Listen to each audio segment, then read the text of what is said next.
ndizera ko ukomeje kumererwa neza. Wowe nsanze kuri Kivu Waves Official uri inshuti yacu yakadasohoka. Hari itsinda J muri FIFA World Cup 2026. Iri tsinda ririmo Argentine, ririmo Australia, ririmo Algeria ndetse n'igihugu cya Jordania. Mu ncamake iri tsinda J Argentina ni nkawe nyampinga wa World Cup 2022, ifite abakinnyi bakomeye nka Messi mu bihe bya nyuma, Lautaro Martinez, Julian Alvarez. Ifatwa nk'ikipe ya mbere muri iri tsinda ihabwa amahirwe menshi.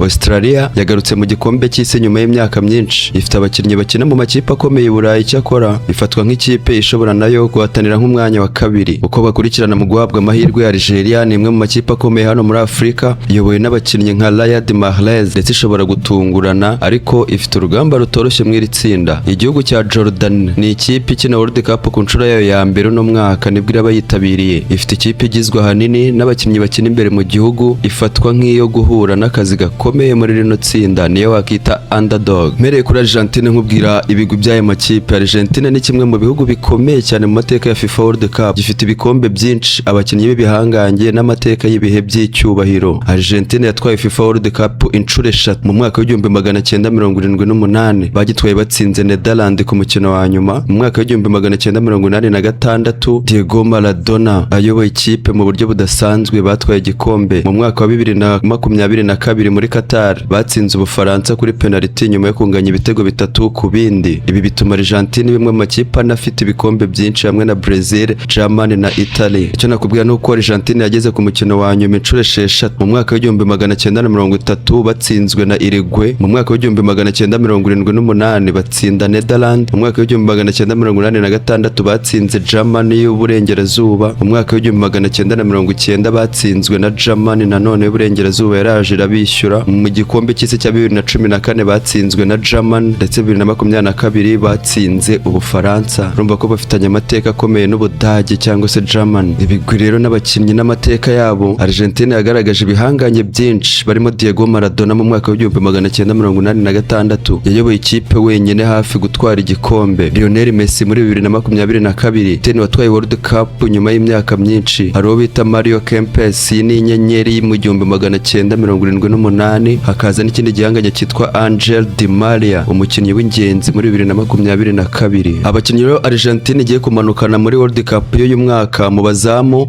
bahamagaye Emiliano Martinez, Geronimo Rulli, uwo bita Joan Musso.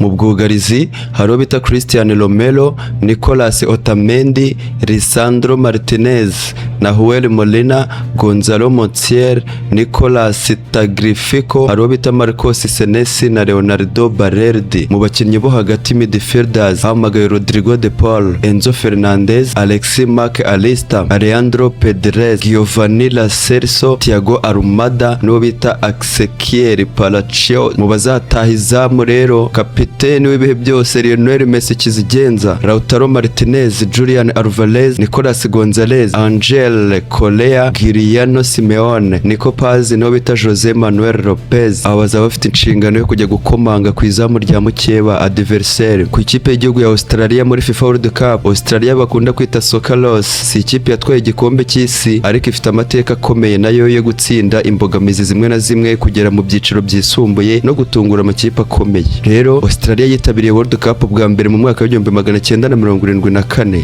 yaje kugaruka 2006 nyuma y'imyaka 32 ititabira. Kuva 2006 yagiye yitabira buri World Cup kugeza 2026. Ibi ngibi bituma imwe mu makipe ya AFC ahora yitabira kenshi. Mu bihe by'amateka bagize, Australia yageze muri World Cup ya 2006, yageze kuri round of 16, kimwe cy'umunani kirangiza. Yatsinze Ubuyapani mu mukino wayo wa mbere w'amateka ya World Cup, nayo yatsinzwe n'Ubutaliyani ku munota wa nyuma penalty ya Francesco Totti. Iyi ni imwe mu mikino y'ibihe byose muri Australia kugera muri round of 16, gutsinda Tunisia na Denmark. Yatsinzwe na Argentine nyuma yo gutsinda igitego cya Messi na Julian Alvarez. Dore abakinnyi 26 rero Socceros Australia National Team imanukanye muri iyi World Cup ya 2026 mu mbabarire. Nk'uko urutonde rwa nyuma rwemejwe n'umutoza Tony Popovic. Mu bazamu hari uwo bita Matthew Ryan, Paul Izzo, Patrick Bech. Mu bakinnyi bo mu bwugarizi hahamagawe Harry Sutal, Cameron Bugres, Alejandro Chip Party, Milos Gene, hakaza uwo bita Azizi Behic, Jordan Boss, Nathaniel Atkinson ndetse n'uwo bita Kyle Lawless. Mu bakina hagati hahamagawe Jackson Irvin, Aaron Moy, Ajit Kruzic, Conor Metcalf, Keanu Bakus, Riley McGree na Dennis Jenner. Mu bakinnyi bazaba bajya gukina imbere basatira hari Matthew Lecky, Awel Mabel, Nestori Irankunda, Martin Boyle, Brodon Molelo, Tete Yengi, Mohamed Toure, Nissan Verupila. Mu bigwi bya Algeria rero nakubwira, Algeria ubundi ni imwe mu bihugu bya Afurika bifite amateka akomeye mu gikombe cy'isi, cyane cyane kubera intsinzi zitunguranye n'ibihe by'amateka byasize ikimenyetso muri ruhago ku isi. Algeria yitabiriye igikombe cy'isi inshuro ngiye kukubwira mu mwaka w'igihumbi 1982, 1986, 2010, 2014 ngabo bongera ubafata uno mwaka 2026 barimanukiye muri World Cup 1982. Iyi Algeria nkubwira yabaye ikipe ikomeye cyane mu mateka yayo, nibwo bagize ibihe batazibagirwa. Batsinze Germany y'uburengerazuba cyangwa se West German ibitego 2-1. Ikipe yari igihanganye ku isi, nyamara batsinze Chile ibitego 3-2. Babaye ikipe ya mbere ya Afrika itsinze ikipe yo mu Burayi ku mukino wa World Cup. Yatsinze imikino 2 kandi ariko ntiyabona qualification kubera uburyo bw'itsinda bwari burimo amakimbirane y'amategeko ya FIFA. Iyi tournament niyo yatumye Algeria imenyekana ku rwego rw'isi. Yongeye kwitabira World Cup mu 1986, itsinda imikino myinshi mu itsinda, ntiyageze mu cyiciro gikurikira icyakora. Muri World Cup ya 2010 baragarutse nyuma y'imyaka myinshi, bagarutse nyuma y'imyaka 24, batsinda imikino mike, bageze muri knockout stages. Algeria yamaze gutangaza urutonde rw'abakinnyi 26 izakoresha muri World Cup 2026 bayobowe n'umutoza Vladimir Petkovic. Dore abo bakinnyi rero: mu bazamu hari Luka Zidane bita Granada, bakinira ikipe ya Granada. Hari Osama Bembo akinira USM Alger. Aho Mervin Mastil akinira ikipe bita Stade Nyonnais. Abakinnyi bo mu bwugarizi bahamagawe harimo bita Ryan Ait-Nouri akinira Manchester City. Hari Rami Ben Sebaini wa Borussia Dortmund. Hari Aissa Mandi akinira Lille yo mu Bufaransa. Mohamed Amine Tougaye akinira Esperance. Zinedine Belaid akinira JS Kabylie. Hari kandi Rafik Bergari wa Hellas Verona, Joueni Hajam wa Young Boys, Samir Jeloui wa Paris FC. Hari kandi Ashraf Abada wa USM Alger. Mu bakinnyi bo zifashisha hagati harimo Nabil Bentaleb, Ramiz Zelouki, Falez Chaibi, Hicham Boudaoui, Yassine Benzaï, Ismail Benasser, Mohamed Al Amin Amoura. Kandi nakubwira ko mu bantu bazajya gutaha izamu harimo Riyad Mahrez, Amine Guli, Mohamed Amoura, Anis Haji Musa, Adil Burbina, Falez Gremis no bita Nadir Benubale. Mu bigwi by'ikipe y'igihugu ya Jordania ho nakubwira, Jordania ni ikipe ikina World Cup ku nshuro ya mbere mu mateka, bityo ntabwo bafite ibikombe cyangwa se amateka ya kera muri iri rushanwa. Icyakora bafite